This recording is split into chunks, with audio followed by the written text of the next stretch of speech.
લોકોના માથે મોંઘવારીનો બોજ. સિંગતેલના ભાવમાં 30 રૂપિયાનો ધરખમ વધારો ઝીંકાયો છે. 30ના વધારા સાથે ડબ્બાનો ભાવ 2360 થી વધીને 2390 રૂપિયા થયો. કપાસિયા તેલના ડબ્બામાં પણ 15 રૂપિયાનો વધારો થયો છે. કપાસિયા તેલના ડબ્બાનો ભાવ 2265 થી વધીને 2315 રૂપિયા થયો. પામ તેલમાં પણ 10 રૂપિયાનો વધારો ઝીંકવામાં આવ્યો. પામ તેલમાં ડબ્બાનો ભાવ 2025 થી વધીને 2030 રૂપિયા થયો. મગફળીનું વિક્રમ ઉત્પાદન હોવા છતાં તેલના ભાવમાં ભડકો. યાર્ડમાં મગફળીના ભાવ સ્થિર હોવા છતાં તેલના ભાવમાં કૃત્રિમ તેજી આવી છે.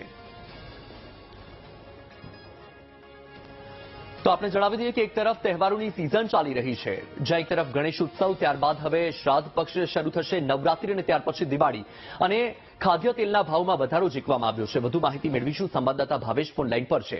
ભાવેશ, ખાદ્ય તેલના ભાવમાં વધારો ઝીંકાયો છે, શું અપડેટ? ચોક્કસથી વત્સલ, જે પ્રમાણે ખાદ્ય તેલના ભાવમાં એક જ દિવસમાં ₹30નો વધારો ઝીંકવામાં આવ્યો છે.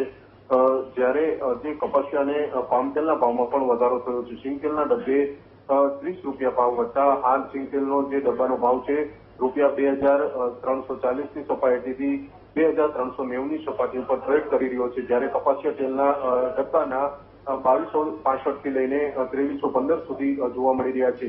આ વખતે ક્યાંક ને ક્યાંક મગફળીનું મબલક ઉત્પાદન થયું છે. એવામાં ક્યાંક ને ક્યાંક આજે મગફળીનું ઉત્પાદન થયું છે, તેની સામે સતત મગફળીના તેલના ભાવમાં વધારો જોવા મળી રહ્યો છે. એટલે કે એક જ દિવસમાં ₹30નો વધારો છે તે નોંધાયો છે. મગફળીનું વિક્રમ ઉત્પાદન છતાં સિંગતેલના ભાવમાં વધારો થતા ક્યાંક ને ક્યાંક અનેક સવાલો છે તે હાલ ઉભા થઈ રહ્યા છે. જી બિલકુલથી. માહિતી બદલ આભાર ભાવેશ.